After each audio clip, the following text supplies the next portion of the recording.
Welcome to EnglishX on ICRT, brought to you by MandarinX and Vine Education Company. EnglishX is where managers learn to discuss international business topics in English and to start thinking more like a boss. 欢迎收听 ICRT EnglishX， 每周四早上由中文课和葡萄藤国际语言训练中心特别企划，让您掌握全球商业趋势。Right, so you know how I love shopping online? Oh, I think I know, I knew a little bit, but I didn't know the extent of how much you shopped online. I shop online way too much, but do you know who shops online more? Your girlfriend. Yes. And so anytime we need to buy something, because our schedules are so crazy, Right. anytime we need to buy something, we buy it online. Except I think she's discovered a way to get more money out of me. What do you mean? So let's say we want to buy something for the kitchen, right? So I say, we need to buy some things for the kitchen. So I'm like, okay. So what she does is she makes a shopping list. She goes online, she makes a shopping list of all the things she wants to buy. And then she gives it to me for approval. So, oh, this is okay, this is okay. Oh, we don't need this. And she picks like two things and says, do we buy this cup or that cup? And I can decide, oh, this one's better. Right. So she just basically goes online, picks anything she wants, she adds it on the shopping list. I think what she's been doing now is, because I've noticed the shopping lists have gotten longer.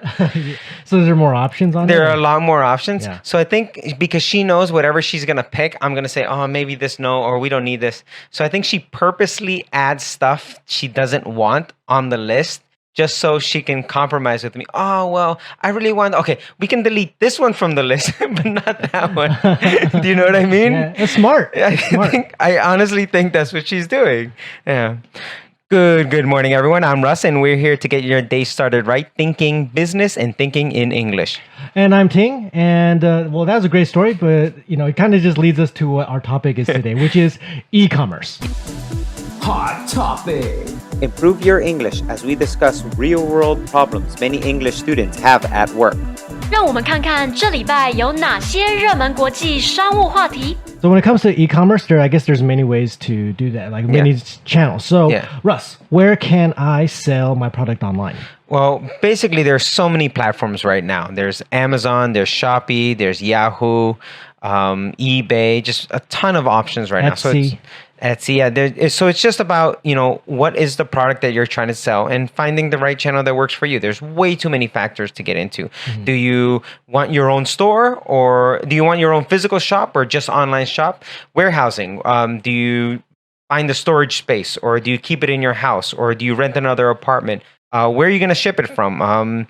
Do you have to? Well, you have to have a return address, right? Right. So if you have it in your home, that means your customers are going to know where you live, like security issues, right? So there are many, many factors that go into where can I sell my product online. Also, maybe the decision of should I sell only in my region, or only in my country, or even internationally? Right? Yeah, I guess each comes with its own problems. Exactly. So it's just about what product you want to sell and who do you want to sell it to, and then really choosing the right platform for you. Or do you even want to just take that extra step and build your own website and sell it yourself through your website?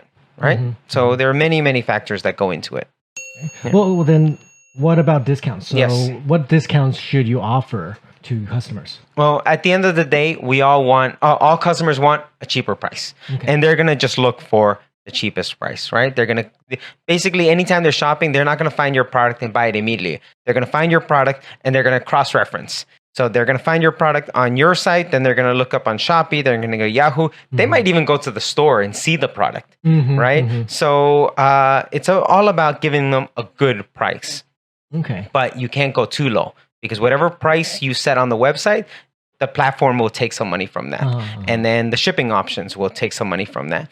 And there's some advertising that needs to get involved. And what about customers that buy it and want to return it? Mm-hmm. Right? That cost goes all on you. There's even, I know, 7-Eleven, like when you buy something from Shopee and it gets sent to 7-Eleven and the customer doesn't pick it up at 7-Eleven, well, guess what? 7-Eleven will still charge you for keeping that product there, for renting that little space there for 7 days because the customer didn't pick it up, right? So you want to, basically, when it comes to discounts, you want to reward your good customers, right? And by giving them some good price, giving them some good discounts, right? But you definitely don't want permanent sales. There are those stores that you go into and it seems like it's always 20% off. Right. So you're never going to pay full price. because now I always thought that was a good thing to always be on sale. Not always, because then then everyone just waits for you to the sales price. The perfect example is Cold Stone, right? You know how much I love ice cream. Right? I never go to Cold Stone anymore. Why? It's their fault. It's 100% Cold Stone's fault. Okay. Because Cold Stone had this discount, right? Where if you went to 7-Eleven and you got enough stickers, you get 5 stickers or whatever it is, and you get buy one, get one free. So they did this all summer long. So all summer long, I had buy one, get one free. Then all of a sudden, come October, they're like, no, you only buy one and you only get one. Well, I'm just going to wait until the next time you do the discount. And sure enough, next month, there was the discount again. So now I used to go at least once a week to Cold Stone. Now I never go. So they kind of hurt themselves by offering too many discounts too often. They shot themselves in the foot, basically. Yeah. Okay. So definitely don't want to do that. So I guess you have to understand where your value is, right? Yes. Value for your product. So don't undervalue yourself. Yes, exactly. Okay. So then in terms of the value, right? How about adding extra value? Like what is your added value and why should customers shop at your store, online store? Well, basically customers want, benefits. Right? They want, like credit cards, when you get a credit card, you get points on your credit card, all that stuff. Right. Same thing. Customers just want extra benefits. So for that, you have to play for your strengths. Like, what is it that you're really good at? What is it that, what is the expertise do you have in this field or in this product, and sell it to that. So now they know, if I want computer stuff, I'm going to go to you. If I want, sexy girls clothing, I'm going to go to this shop. If I want to buy underwear, I go to this shop. So every shop has their own specialty. Right? So find what is your specialty, what is it that you're good at, and play to that. And that's the value that you give them, because customers will see, this person knows about suits, knows, like everyone asks me, where do I buy my ties? Right? Everyone always says, where do you get that tie? Where do you get that tie? Well, that's my specialty. So maybe I can open up an online shop selling ties, because I wear ties every day and I wear different unique ties that people don't buy in Taiwan. Right? So play to those strengths. So you got that online? No, I got this in Japan. Okay. Tokyo.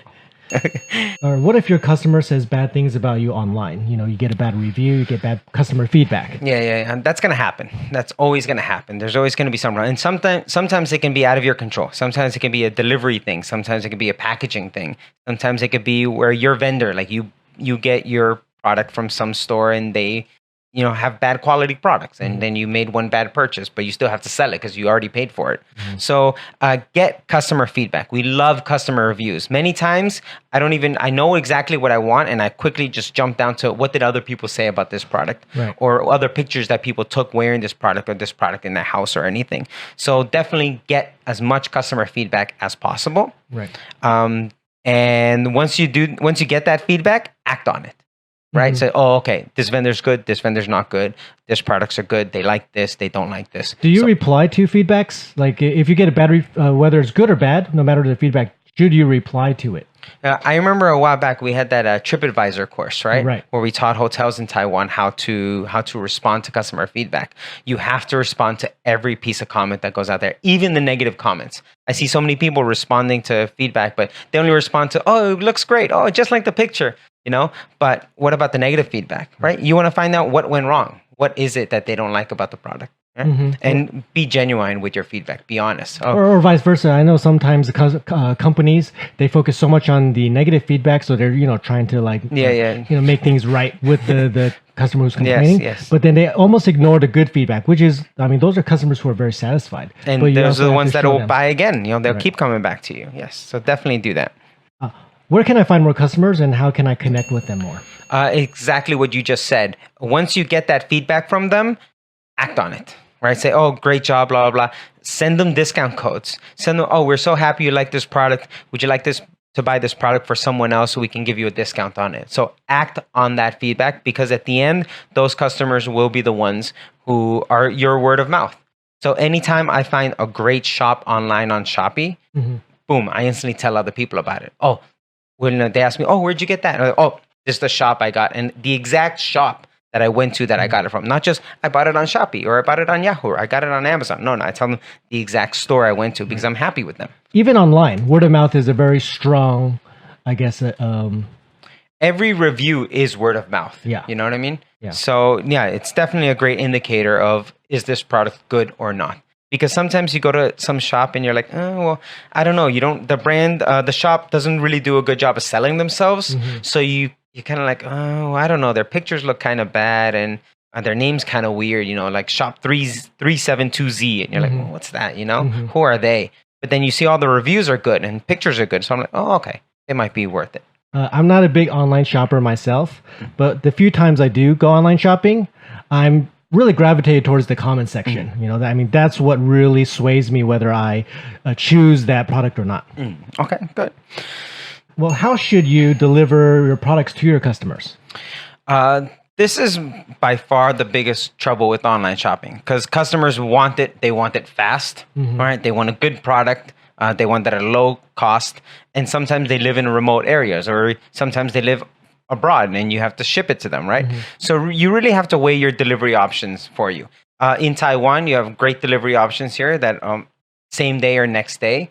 7-Eleven offers great services for delivery options. But what about overseas internationally? Right. Like Amazon, for example. What Amazon does is you can ship it yourself, right? Or Amazon, they even take care of all the logistics for you, where you ship all your inventory to them and they handle inventory control and delivery and all that stuff. Obviously, they'll take a cut from that.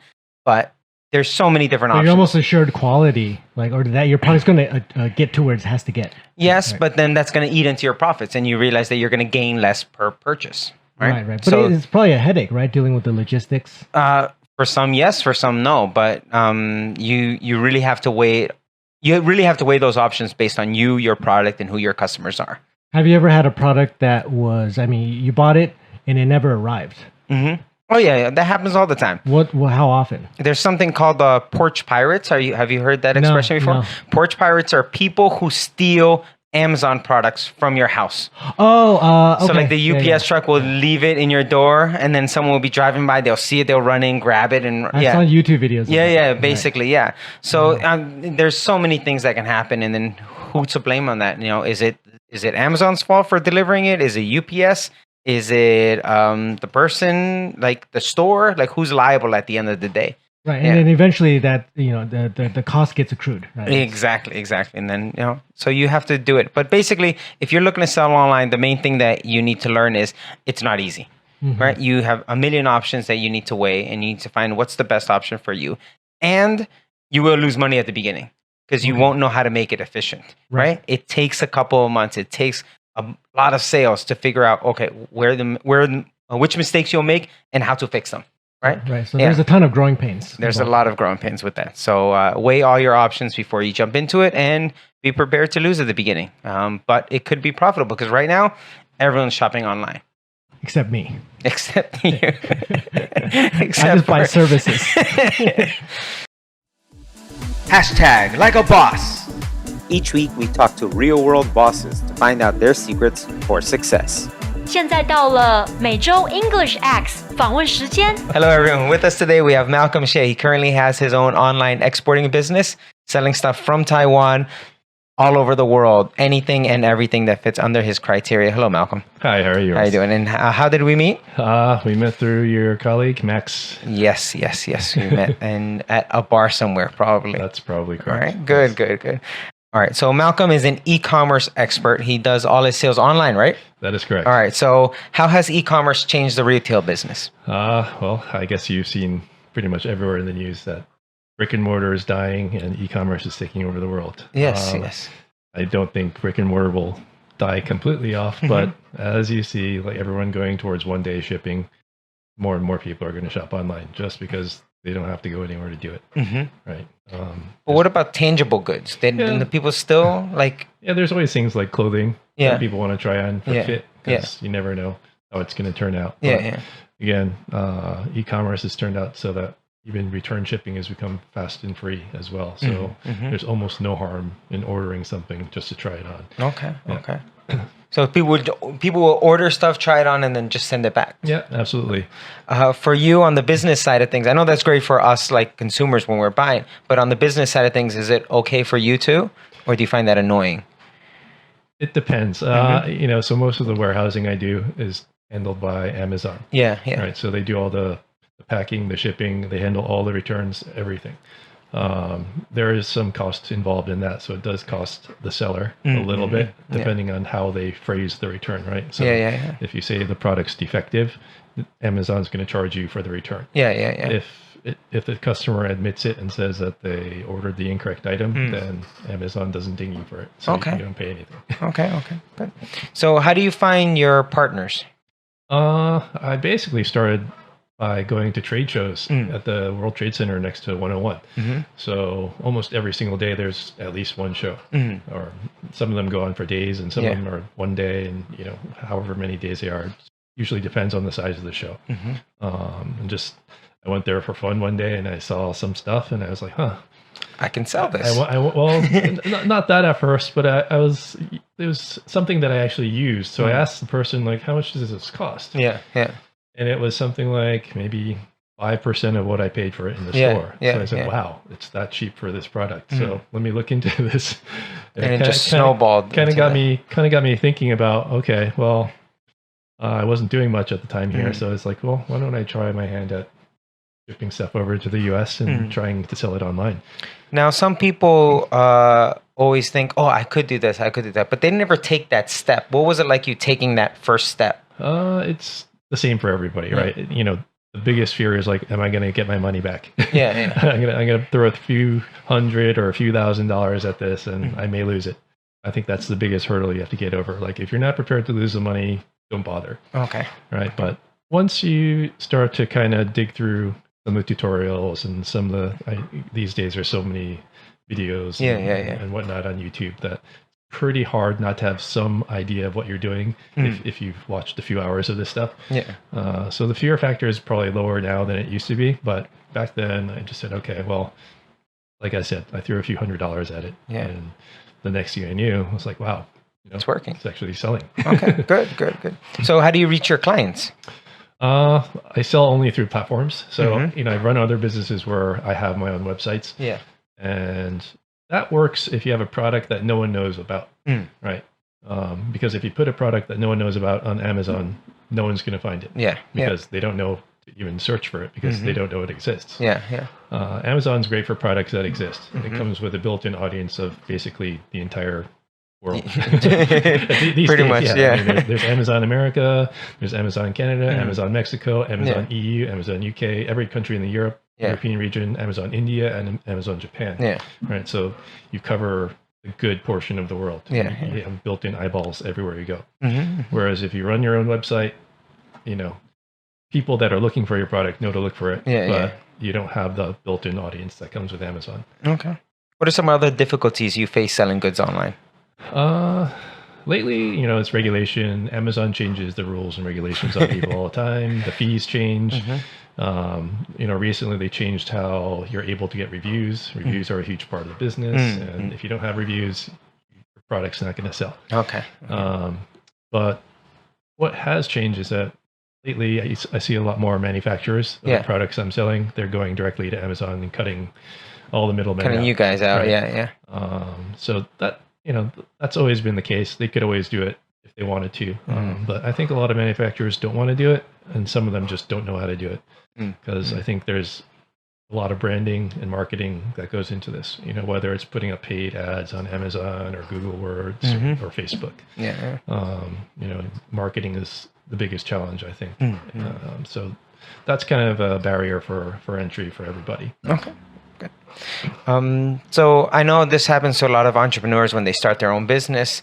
They just can't manage their schedule, right? Yeah. So working by yourself, how do you manage your schedule? I sometimes don't. I feel like it manages me sometimes. It's just keeping up with the flow of information, keeping up with the communications between you and your vendors, having deadlines, setting things in your calendar or whatnot. It just forces you to kind of be disciplined about it because, like you said, you might not take it too seriously, or you might end up doing this at home in your pajamas at 2 a.m. if you want. You could if you want to, but from the perspective of living a normal lifestyle, it's probably best that you don't and try to treat it like a normal office job. Okay. So discipline, you have to be self-disciplined for something like this. That's pretty important.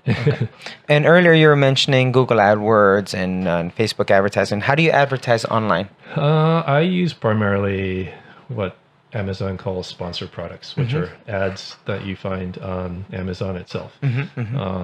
More advanced sellers and whatnot, people trying to drive traction from outside Amazon, which is becoming more and more common these days. Yeah.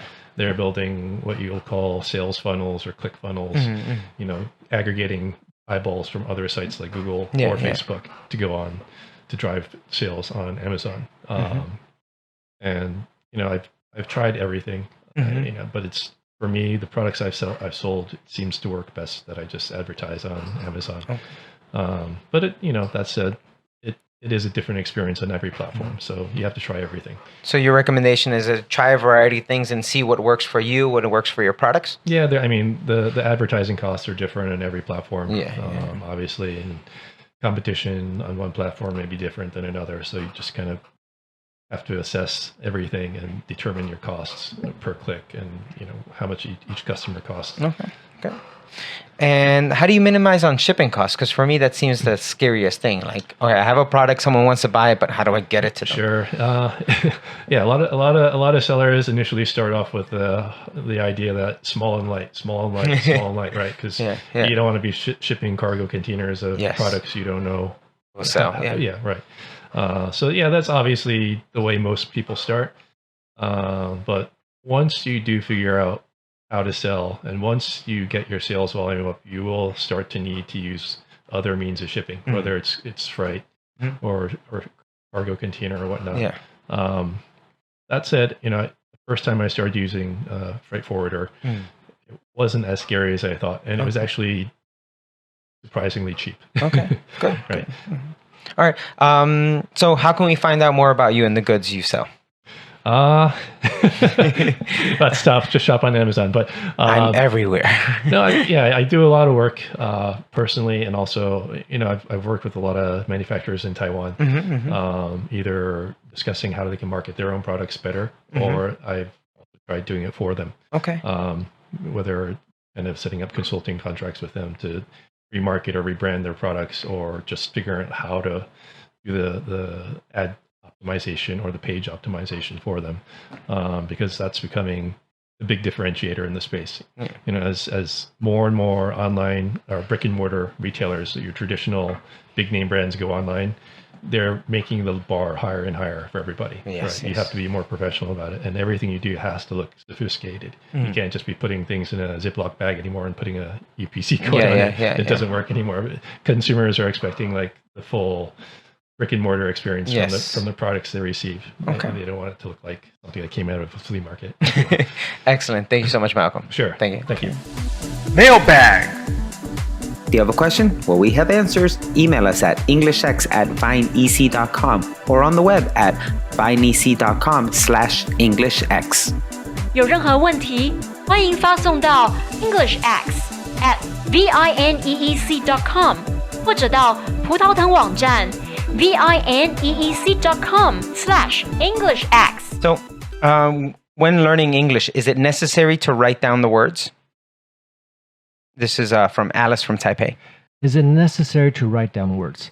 For some people, there's different types of learners out there. There's people who are a little bit more audio focused, like they auditory learners. So they learn from listening. And there's those who are, they react better to visual, right?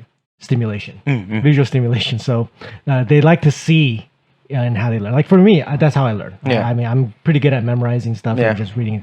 And others are kinesthetic learners, right? So it depends on what kind of learner you have to be aware of what type of learner you are. For me, it definitely helps to write it down. It just forces you to slow down and practice. So then that works. Yeah, so. and there's a sense of repetition involved when you're writing it. You see something and you're just repeating it and you're writing it down. And that kind of memory, whether it be muscle memory from writing or just memory itself, could be very useful. But again, maybe not for everybody. So Alice, for you, if you find it helps you, then keep writing. Tom from Taipei asks, to speak its language well, how important is it to know something about the culture of a country? Oh, this is a really great question. Who says it? Tom? Tom, yeah. Yeah, great question, Tom. For language is not only in terms of its alphabet or the grammar or the vocabulary or anything like that. Language is always attached to a culture. Yeah. Right. And each culture uses that language. Even English is used very differently in different cultures. So yes, I would say language it's part of, it's interconnected to culture. And I think for a lot of us, when we're teaching more advanced learners, it's teaching them, I mean, they know the grammar, they know vocabulary, but they might lack some of the intricacies or understanding of the, I guess, cultural aspects of language, which, it makes a difference, like whether how humor is used or just communicating with foreigners, being able to understand some of the stuff about the culture. Whether really, you should really speak helps. directly or indirectly, or what you could say could even some words and expressions that come from the language. You need to know why they say those things. You don't want to say the wrong thing either. Exactly. Like culturally, you could say something that could be a little bit perfectly okay in your culture, not okay in their culture. Right. It's a little bit critical. I mean, we've been guilty of that. Like I think initially when I first came to Taiwan, I even had my own, like we come in with this kind of American mindset, which is not, and over time you kind of learned to become a little bit more Taiwanese and how Taiwanese communicate. Same thing. So if any Taiwanese are going overseas, whether it's to Europe, to the States, or to South America, it's really understanding that cultural aspect, and it'll get you through, I guess, I mean, it'll get you past to a more advanced stage in your learning. It definitely helps. Good question, Tom. Rebecca from Shinsu, she asked, can you learn a language by watching television? If you definitely helps to watch it in their native language and minimize subtitles. So my ex-girlfriend, she didn't have Spanish subtitles when she was watching Spanish soap operas. She didn't have the luxury of those. No. She didn't have that. So now if you have that, that's great. Especially if you're listening to English with English subtitles, okay. If you're listening to English with Chinese subtitles, maybe at the beginning that can help you with comprehension.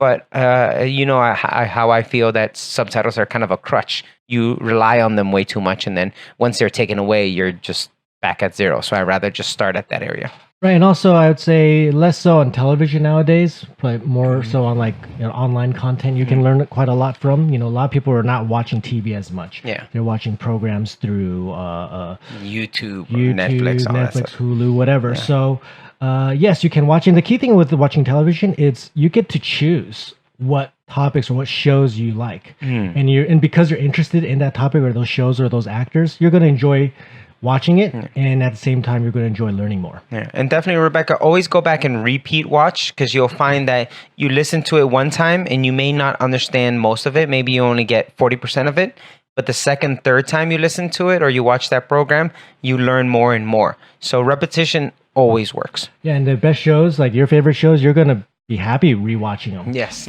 Get inspired. Here are some quotes to help you think more like a boss. 现在来讨论学习动机。 In doing my research for this, I was thinking of searching for a Jeff Bezos quote to talk about Amazon and e-commerce and all that stuff. But I really found a better quote. This is from Walt Disney. He says, "It's kind of fun to do the impossible."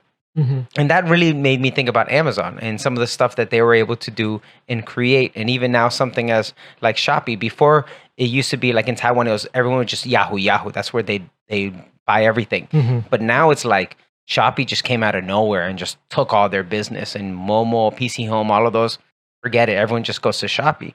And it's kind of fun to do the impossible. You think you couldn't do this, but you can do this. And all of a sudden, like, you can create a platform that can completely change the way the culture behaves and the way the culture shops. I think that's amazing. Well, I'm curious because I've never used Shopee before. What makes customers gravitate towards Shopee more so than, like, let's say a PC Home? It's just so convenient, and it's just convenient, incredibly more convenient. More so than the others? I feel like all of them would be convenient. No, because it's not just searching for one product. You get, like, I don't mean to plug them, but really, like, it's just the ease of use. The user experience is so simple. I can look for one product and I can instantly see that product in like 15 other stores. And once I buy that product, I'm recommended 10 other products that go with the product I just purchased. So in a way, they're almost like dictating your behavior. They really know exactly what I like, and I get fed information. I get fed things that I like and that I'm gonna shop for, right? So I get Disney stuff, suits, and house stuffs, because that's what I look for. That's what I shop for. So that's all I get. I don't need to see any of the other stuff. The quote I found comes from the founder of Conversion Excel, Peep Laja. I think I'm pronouncing that right. In the quote, it states, "Remember, every quote mistake a user makes is not because they're stupid, but because your website sucks." I really like this quote. One is funny, right? But also speaks the truth in a very straightforward way. For me, I am not a computer literate person. Yes. I am very backwards when it comes to anything online or anything computer related. And because of that, I really want, when I am searching for stuff online, the ease of use. Use Shopee then. Well, I don't like to buy stuff online, but just really, just the ease of use is very important because some websites can be a little confusing, especially for people who are like me, who are not, so user experience, right? Not so smart in computers. So when it comes to that, I want simple, right? So it's not really me being dumb. I'm glad. Is that their website's just not good. Their website is mostly designed. Most websites are designed by engineers because they're the ones that are writing the code for it, not by designers who know where your eyeballs look, where the fingers move, where did they expect things to go and not go. So definitely user experience is very, very important in that. User interface and user experience. Fast words. Let's discuss some new words and expressions so we can be more like a boss. 让我们回顾一下今天有哪些重点单字跟片语。We'll grab the first one. The first one is to add insult to injury. Add insult to injury. So it's basically you already have a bad situation, so you make a bad situation worse. Right. I'm already injured, right? Yeah. And now on top of that, somebody's gonna insult me. Insulting me. So, it's like I ask a girl out on a date. Yeah. And she says no. Okay, all right. Yeah. Right. But not because you're ugly. You add that on. I was okay. Well, I already know the no. And now you got to keep adding. I think of it like maybe you walk into a glass store like that. Right. But then someone caught it on video. And then laughing at you about yeah. So it's not just you're injured, but they're insulting you because they saw the video. Add insult to injury. I got mine. Better late than never. When something's better to arrive than never to come at all. Better late than never. So anytime I'm late for everything, because I'm always late, I always say, hey, at least I'm here. Better late than never. You're always on Spanish time. Spanish time. Bolivian time. Bolivian time. South American time. The next is a storm is brewing. Storm is brewing. So when we think about brewing, it means it's coming. So let's say we look at the clouds. Like Taiwan's very easy. You look at the clouds, you can tell, it's going to rain today. Every day it's going to rain. Right. So when you say a storm is brewing, is you are forecasting or predicting bad things are coming. But how do we use this in business? In business, a storm in brewing, we say maybe sales are down, marketing budget's been cut in half. A storm is brewing. Great example. Thanks for reminding me, because a lot of our students in their industry, they have a lot of these government regulations are happening, or changes to regulations or changes to pricing or something like that. For example, in finance industry, fintech is right? So a lot of banks are feeling like a storm is brewing because they realize like this is really going to change their industry, not for the good in some ways. Similar to what just happened with Huawei and Google, right? Huawei sensed, something's going to happen in the US. They're going to cut our partnership, cut our deals, and that's exactly what happened, but they were prepared for it. So a storm is brewing. Say that. Ballpark figure. Love this expression. This goes back to Tom's question about culture. So you may hear someone say, give me a ballpark figure. And you're like, what? And your English is really good. So you know what a baseball ballpark is. You know what a figure is. But what does ballpark figure mean? Knowing the culture, you can guess what it means. Basically, ballpark figure is an estimate or a round number, a guess of some figure, some fact. Right, it's not the specific number. Yeah, I don't want the specific number. I just want a ballpark figure. So if I want to buy in a house in Taipei, for example, how much would I cost? Now, we know how much costs range by Da'an, Xinyi, different districts and everything, but I don't care about that. Just give me a ballpark figure, an estimate of how much I should save. How many students have you taught this year? This year, ballpark figure. Where was it? This here? Ballpark figure, probably several hundred. I mean, 300 at least. Okay. Good. Ballpark figure. Okay, this one, I don't know. I think they have this one in Chinese, perhaps. This quote: "An apple a day keeps the doctor away." The Chinese doctor away. In short, apples are good for you. No, apples are fruits, right? Yeah. But it just means eat healthy, be healthy. If you and then you don't need to go see the doctor. Yeah, right. An apple a day keeps the doctor. Yeah, I think away. we learned that. Did we learn that in elementary school? Yeah, in apple day. I feel like there was a Chinese phrase for this. I feel like a student has told me before. There's an. They also use apple. All right, we'll find out. Okay, thank you. And remember, you can find us on wherever you listen to your favorite podcasts, YouTube, and on our website, binec.com/EnglishX. Good night. Bye. Services.